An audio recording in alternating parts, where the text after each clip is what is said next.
Let me begin with a musical note as well. I will introduce my presentation with Forbidden Band. It was called Blue Rock Band of a local tribe Apache, because many Soviet young people who tried to imitate American Indians used various names. And Apache was very popular because of Winnetou films. And I just recently discovered in KGB, they opened a file for this band. It's a band of Ukrainian and Russian students from Zaporizhia University in Ukraine and from Leningrad University and Russian Federation, who were arrested for being so anti-Soviet and anti-state, who preached so-called capitalist freedom, and a song called Freedom, Svoboda.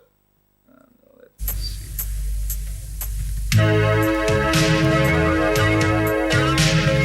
They perform like slave men from Britain, dressed in Apache.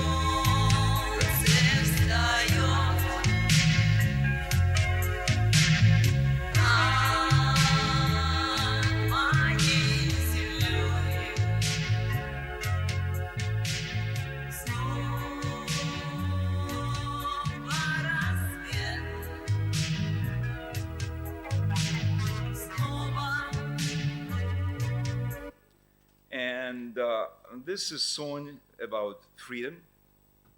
Again, sun is rising. And it's very simple lyrics in Russian. And what these students wanted, just freedom for themselves, living like free American Indians on American prairies. And again, we start with my presentation. So what were the roots of this strange fashion? Millions of Soviet children fell in love with novels of this author. James Fenimore Cooper, as I talked with my Polish friends, they explained it was so boring for them. But for people who grew up in 60s and 70s in Soviet Union, these novels offered very interesting perspective of living on American frontier. And what happened with this fashion, James Fenimore Cooper novels, they were supported by the state. Starting with Russian Empire, all Cooper's novels were translated, especially his Nathaniel Bumppo's novels like Deer Slayer, Prairie, Pioneers, by the way, I asked some yesterday this question. And of course, his pirates novels, because for Russian and then Soviet imagination, James Fenimore Cooper novels offered two kinds of frontiers, American frontiers. One was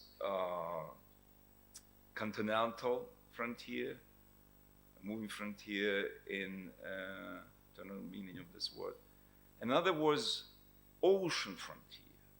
That's why we sometimes forgot, not just American Western in this old tradition, but also American West in maritime tradition inspired many people in Europe. Actually, French were the first who translated all these novels in French, and because in Russian culture, in Ukrainian culture, in 19th century, France was ideal number one, and as a cultural influence, all these translations were retranslated into Russian, and it became a cult literature. Moreover, in Soviet Union, because of ruling ideology of Marxism-Leninism, America played very important role as a symbol of modernity, of future communist modernity, of course without racism, without exploitation,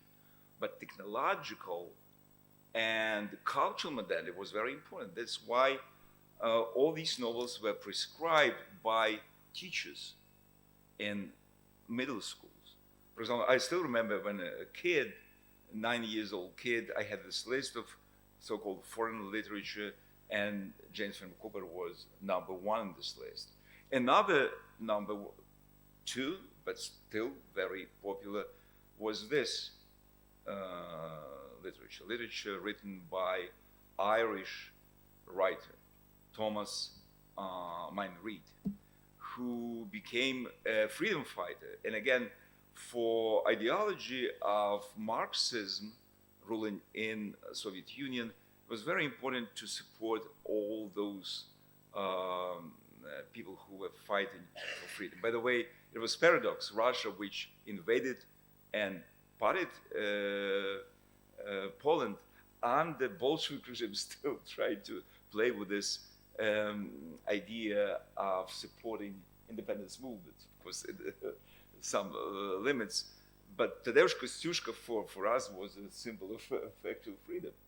And despite the fact that Tadeusz Kościuszko was arrested by Russian imperialists and sent to Siberia, focused on Siberia. But anyway, it's another thing.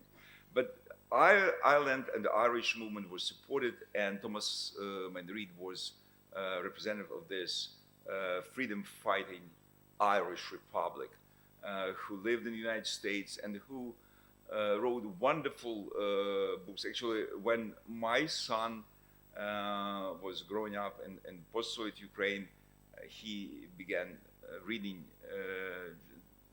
not little boring Cooper's novels, right, but by the Reid novels. So through these novels about American frontier, about the first European settlers and their interaction with local tribes, indigenous people, Soviet young people discovered this different civilization. Plus, Soviet Union and Soviet ideology tried to use even names from this old tradition of American frontier, like pioneers, to create this youth movement, young communist movement, which was based on actually on images of James Fenimore Cooper, Bret Gard, Mayne Reid, and many other authors who sometimes never lived in the West.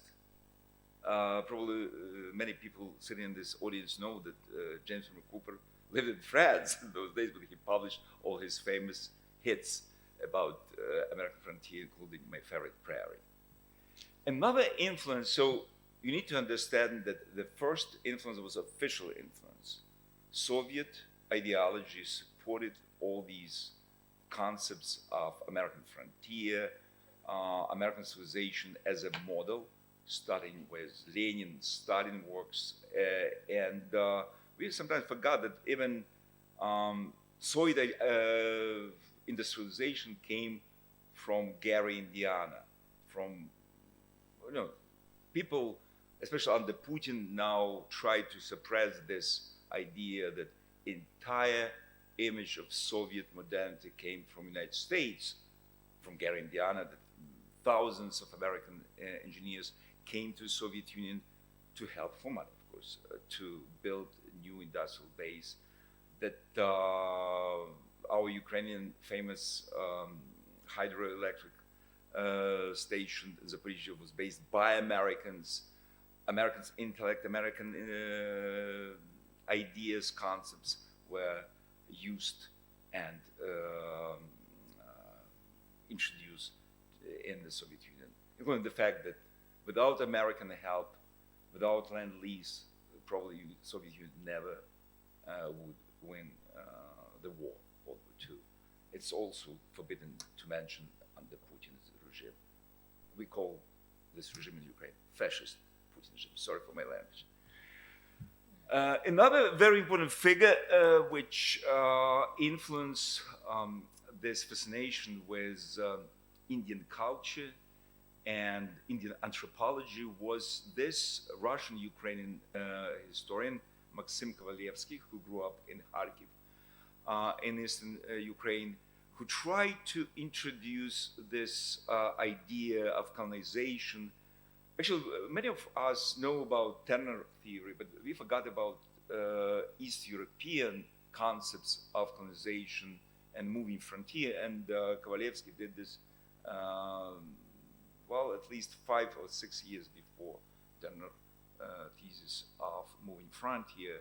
So we have, on the one hand, scholars who became, like Kovalevsky, interested in history of American frontier, American West, interaction between the European and American indigenous culture, and millions of enthusiasts who loved all these images. And peak of this popularity came after World War II. Why? Because after World War II, in Soviet Union, including my Ukraine, America was hero nation. It's very difficult to understand, especially now, after Putin's idolization of Stalinism, that the first American original westerns, like Stagecoach, were brought by Soviets from Berlin, from Nazi Germany to Soviet Union for free and shown everywhere. Why? Because Soviet cinema production was zero in those days. So they used American movies. And millions of people, including my parents' generation of 40s and 50s, who grew up during the war and after war, watched Stagecoach films about Captain Blood. It's about pirates. It's another author, Sabatini, American author, about maritime frontier of America, not just moving frontier of prairie. And then, after these so-called Trofейные Kino trophy films, came another peak of popularity of the West with a new ruler, Khrushchev, who allowed this culture exchange with America, and you see how many films we bought. Magnificent Seven was cult film.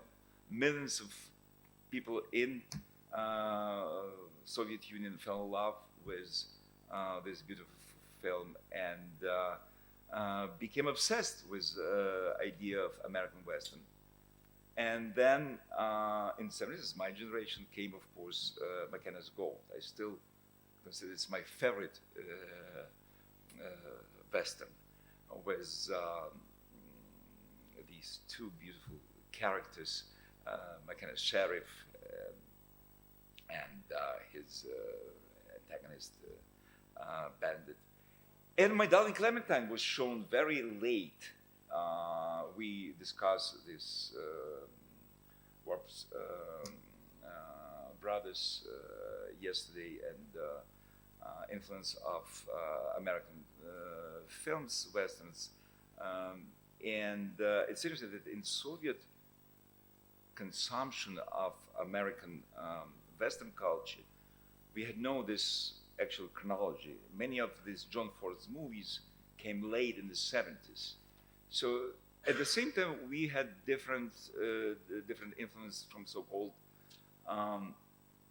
socialist or European Westerns.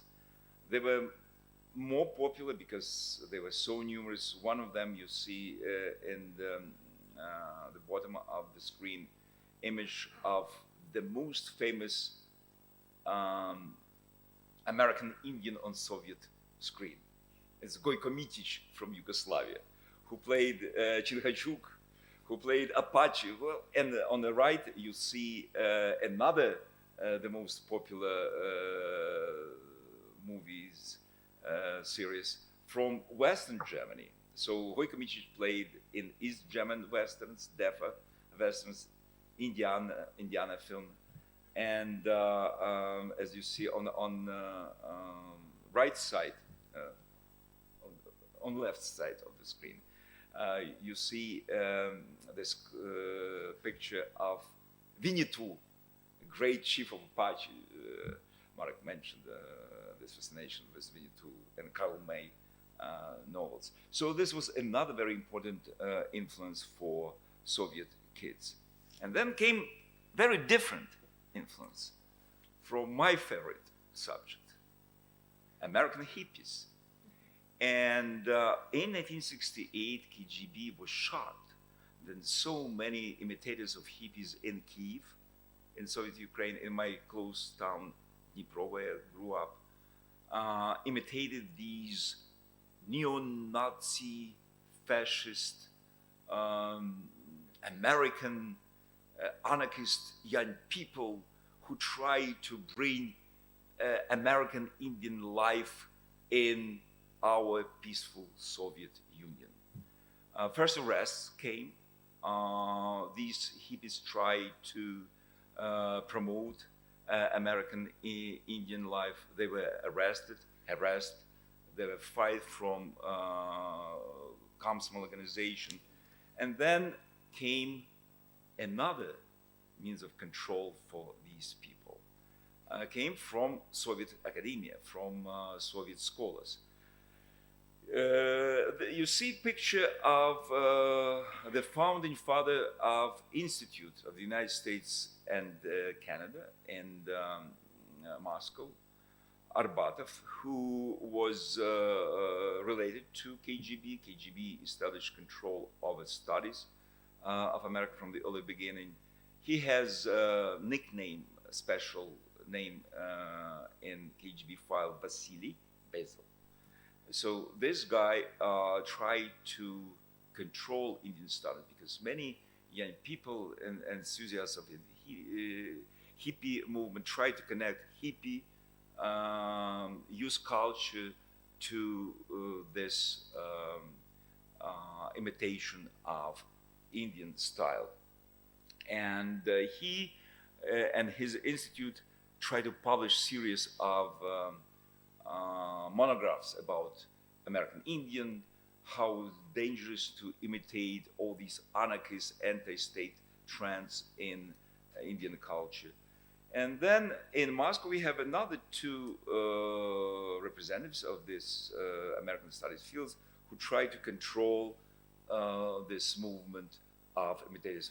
From the left, from the right on the screen, you see my teacher, Nikolai Bolkhovitinov, who was the first Soviet scholar who emphasized necessity to study American indigenous culture.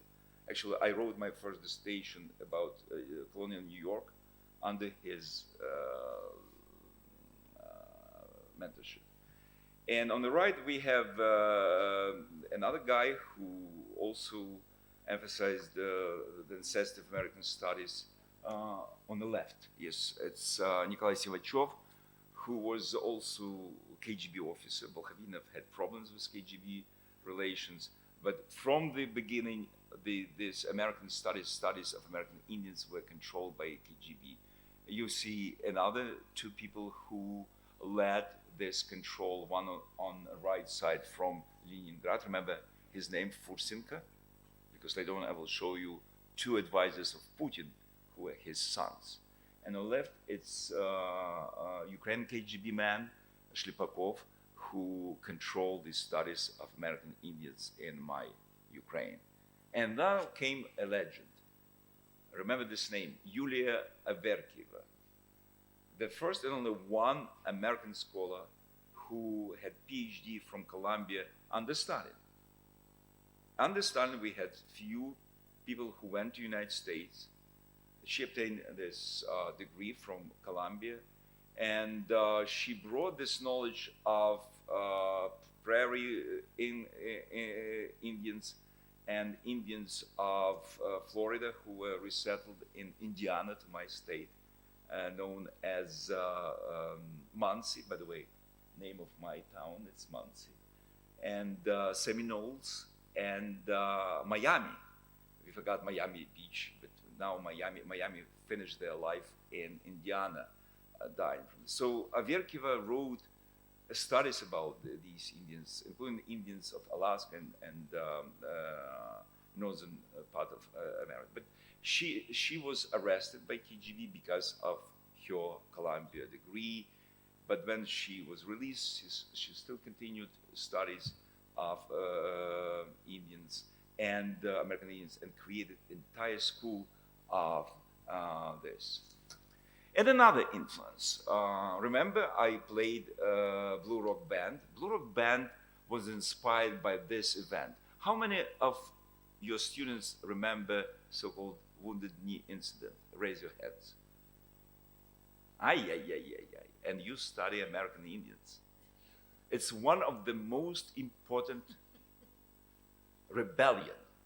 No, it's not a joke. Rebellion of Lakota Indians on reservations, when thousands of FBI agents, thousands of US police officers were involved. Indians wanted their freedom. That's why actually the Soviet band, which tried to combine progressive rock, hard rock, and later on punk rock, was arrested because they used image of Wounded Knee as a symbol of freedom fighting against Soviet regime, against Soviet hypocrisy, against Soviet state. So Wounded Knee incident was covered by Soviet press, and initially Soviet Union supported Indians. They actually offered protection to these American Indians from South Dakota. And because of publication everywhere, millions of people, including myself, fell in love with this. It's not just our living today, but it's also new, like socialist, communist movement for freedom of all people. Like Fidel Castro revolution was inspiration for 50s in Eastern Europe, because people were tired of Stalinism, tired of this boredom of traditional socialism. They tried to find something new, like anarchy, hippie movement. And this Wounded Knee rebellion was example of inspiration. So what followed next was millions of people in Soviet Union, especially in Ukraine and Russian Federation, who tried to live like Indians. They built their wigwam culture. They participated in powwow rituals. How many of you students know what powwow means? Ay. Do you study American? Oh, good. You must study American Indians, because from American Indian civilization started Great America. Then go to Thomas Jefferson, George Washington, but start with Apache, with Delaware movement. But anyway, I came from Delaware County in United States. So anyway, so on this images you see how imitators of American culture, American Indigenous culture, collaborated with local scholars. On right slide you see Alexander Vashchenko again, who was KGB agent. Unfortunately, in Soviet Union, all American sites were controlled by political police, Комитет государственной безопасности, Committee of State Security. And this movement also established first international connections with Yugoslavian, with Polish imitators, and especially with German, East German imitators, which was 100% controlled by Stasi. How many of you know the Stasi name? But anyway, it's equivalent of KGB in East Germany. So Stasi and KGB tried to control all these so-called rock club, and rock club were connected to American Indian movement in Leningrad, and I already played music of Blue Rock Band, but many other bands in Ukraine and Russia tried to incorporate these images of hippie culture, even in 80s and late 70s, when hippie culture was dead in the West, through Indian culture, and this development worried all KGB agents. This became inspiration for millions of Soviet students in Ukraine and Russia. You see, another very important movement, role of women. Women became very active in powwow movement and rituals of Apache, Sioux, Ojibwe, and other so-called tribes all over the Soviet Union. And this also worried KGB officers. I found documents when they complained that suddenly we have these crazy girls who led discussions. And the paradox is that ideas of feminism were incorporated in socialist ideology. But in practice, Soviet Union rejected this and was afraid of this role of girls, of women in leading movement of these imitators. And finally, my favorite picture of my students. You have see two students. This mixture of hippie and Indian culture in central Ukraine. You see two of my students. One of them now is a captain of Ukrainian army who's fighting Russian aggression in east, in Kharkiv. He's my student, Oleg Repan. He has PhD in Ukrainian studies, not American studies. I was teaching American studies, but he took my classes. And you see it's another incorporation of different sign in Indian culture. Trident, symbol of trident, symbol of independent Ukraine. And you see how these kids who participated in powwow ritual showed this sign. And many of these imitators try to establish relations with real Indians. They went to United States. They met these American Indians in Western Germany, in Great Britain, and established relations. You see one of my friends, Andrei Znamsky, who established relations with Dakota chief after who participated in the Wounded Knee incident and who wrote his biography in Russian. So still Soviet specialists in Indian culture try to control all this crazy movement. They were related to KGB and they tried to stop this. And they organize these so-called provocative conferences, inviting these enthusiasts, like this guy Tishkov did, to these conferences. And they exposed their ideological views, asking provocative questions. Do you like the state? Do you want anarchy? What is Indian freedom for you? And hundreds of enthusiasts, people who were graduate students, were arrested because of denouncing of this man and his KGB colleagues. So what happened next? People who try to imitate American indigenous culture now try to help their country fighting for freedom. Those people who did this in Russia were arrested or stopped or immigrated. Those who stayed in Ukraine still fighting for their freedom. Unfortunately, those guys who started studies of American Indians in 70s, who eventually became KGB people, these guys now official advisors of President Putin and his Comrade and his gang in Kremlin. You see this picture, Vyacheslav Nikonov and sons of Fursenko. Remember Leningrad Americanists? These guys who betrayed this idea of freedom, inspired by American Indians, now serve the state. And unfortunately, they bring war and blood to Eastern Europe, trying to restore not American Indian freedom. We started with our conversation with this song, Svoboda, freedom. No. They brought this stupid and crazy and very dangerous ideal of empire, Russian Empire, which is threat.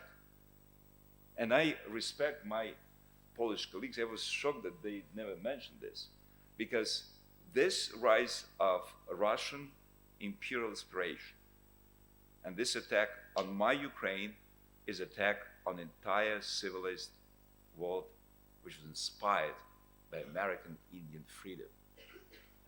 And now all people of Europe, all people of America need to unite, because I'm afraid that next fight will be not for Ukrainian freedom, but freedom of the world.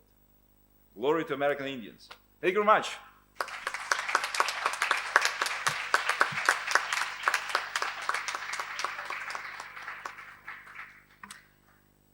Well, thank you for such a thought-provoking presentation, especially, as you said, at this extremely devastating context of war. Yeah. We now have time for questions, comments. Sorry for this.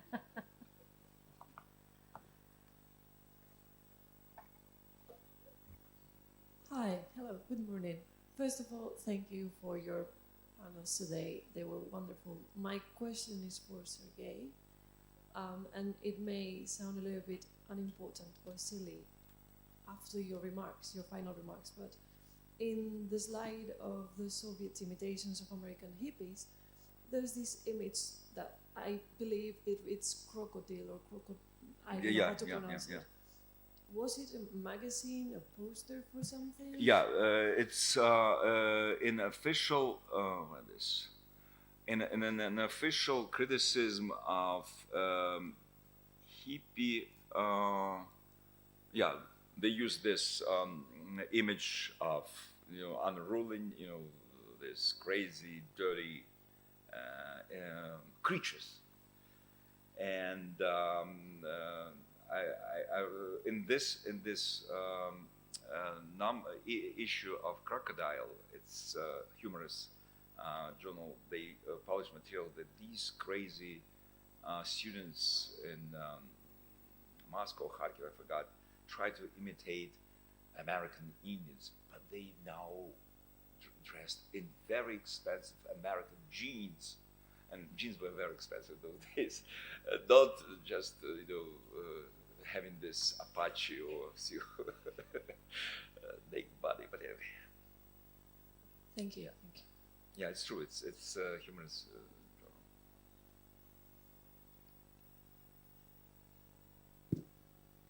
A sort of question, probably for all of you, but particularly for Marek and Maya, based on your presentations. But I'm interested, you're talking about these communities using Maya's example of Silesian Texans. I'm just wondering, you may not be able to answer this, but I'm just curious, given the history of persecution and migration and all the suffering that Polish people write about in terms of what Marek was saying, but also in terms of the community in Texas, what's the politics of those communities today? I mean, are they the sort of communities who are saying, Trump is the answer, that we're going to make America great again, or is there some of that spirit of freedom loving still present in those communities? I'm just interested in if you can answer that.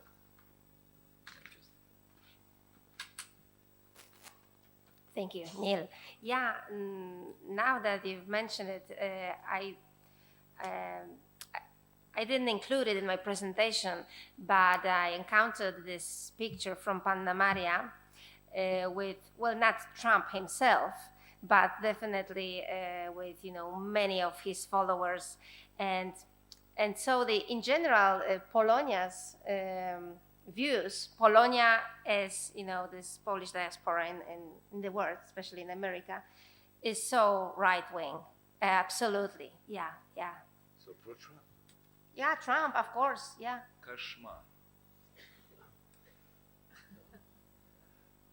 I think that Maya and I have spoken about or have used the concept of community in slightly different ways, right? Because Maya has spoken about an actual immigrant community, right, in Texas, and I have spoken about more of an imagined community, to use Anderson's concept. And of course, it's difficult to say what how an imagined community would relate to a specific political issue. But the thing is that the current Polish government was very much pro-Trump. right? And they were very disappointed when he left his office, right? But this would be, I mean, this doesn't really mean that this is how the entire Polish nation perceived Trump. It's basically, I mean, we don't have the U.S. on our minds so much any longer. It seems to me.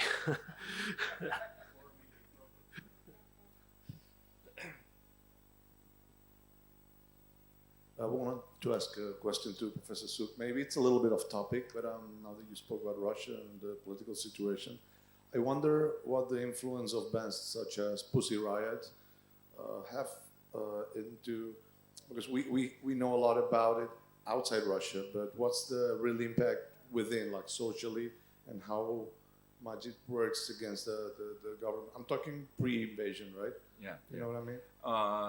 Well, all normal Ukrainian young people love Pussy Riots. Well, it's understandable because they took very anti-state position. And traditionally, Ukraine is very anarchistic nation. We hate the state, either Polish state, this way we hate Poles when they try to control us. We hate Russians because they try to control. We hate Germans because they try. We live freedom, like American Indians. Well, again, it's and Pussy Riot offered very good. I don't like their music. I prefer traditional, punk, Sex Pistols style. Or Clash. Actually, I strongly recommend your students to listen. I'm a historian. Listen to 3 bands. Pink Floyd, despite my hatred of Roger Waters. But entire music is good. Forget about Waters. Pink Floyd, then Clash. And if you love hard rock, listen to Dickinson texts. It's Iron Maiden, because it's only one band which at least have allusion to history, Roman history, Alexander the Great, and so on. But anyway, despite all my criticism of their music, their position is great. And I always told my students, American students, of course. They have support. Actually, I mentioned Repan Oleg, who is fighting now near Kharkiv. Kharkiv now liberated, entire Kharkiv region liberated from Russian terrorists. But Repan have connection to, I forgot the name of this lady who's now in immigration, who's leader of Pussy Riot. So it's Pussy Riot inspired a very important movement. Because in Ukraine, as you remember, we had also very corrupt government. And our young people hated this corrupt government. Despite of the first war of 2014, when Russia attacked us, still many politicians tried to make money on the war.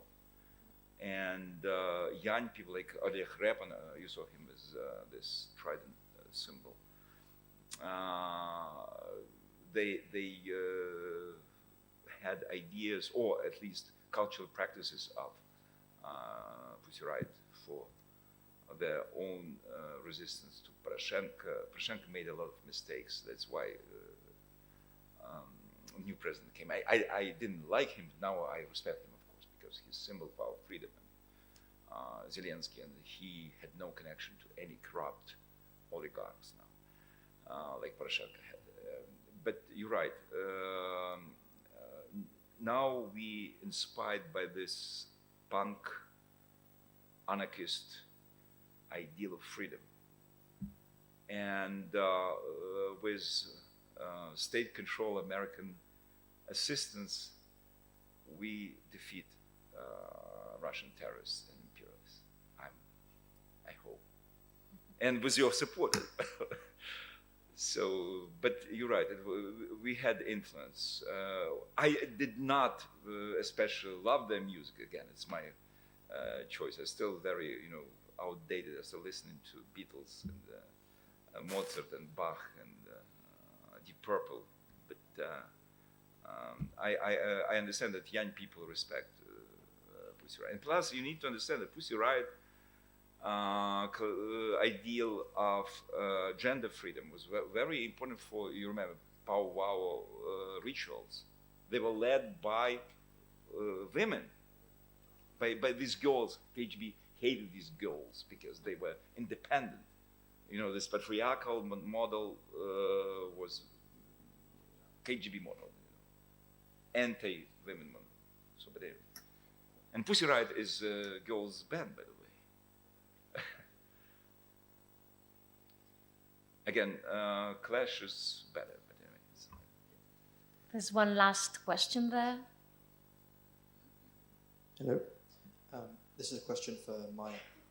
When you have to choose from among so many possible events, individuals, and movements for your research, what makes one event, individual, or moment stand out and make you want to research it?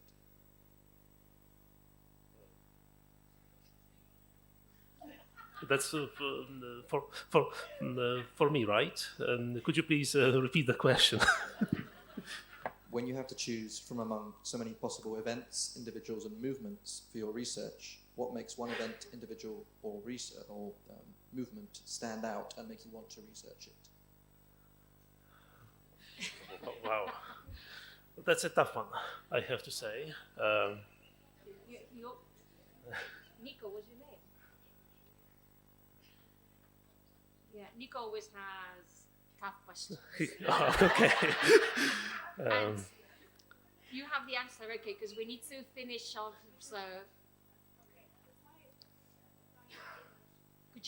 Could someone give her a mic, please, so that. So if I understood everything correctly from Professor Parash's presentation, then the choice was because there was a change in the reading list for high school students, no? From Winner 2 to this guy that you were talking about? No, I mean, that was an anecdote rather than the reason for my talk. But I think that after the couple of seconds that I have taken, I may have an answer for you. Basically, I've been interested in transnational westerns for quite a while now. But I often look at the Polish uses of the western, and the thing is that. Research interests sometimes come up somewhat unexpectedly, like this recent research that I have done on the Polish westerns, Polish literary westerns that portray Polish characters, because of course we have, let's say, more regular literary westerns which portray American characters on the western frontier, and since there is a substantial enough body of texts, I decided to look at them more closely and think about the possible implications, right, of this literary corpus. And I found these implications quite fascinating, right? So basically, well, yes, it's a sort of discovery that nobody seems to have explored before, and this is why I have followed this particular line of research recently, and in this talk specifically. Okay, so that was all for today's session. Thank you very much. Thank you for your questions.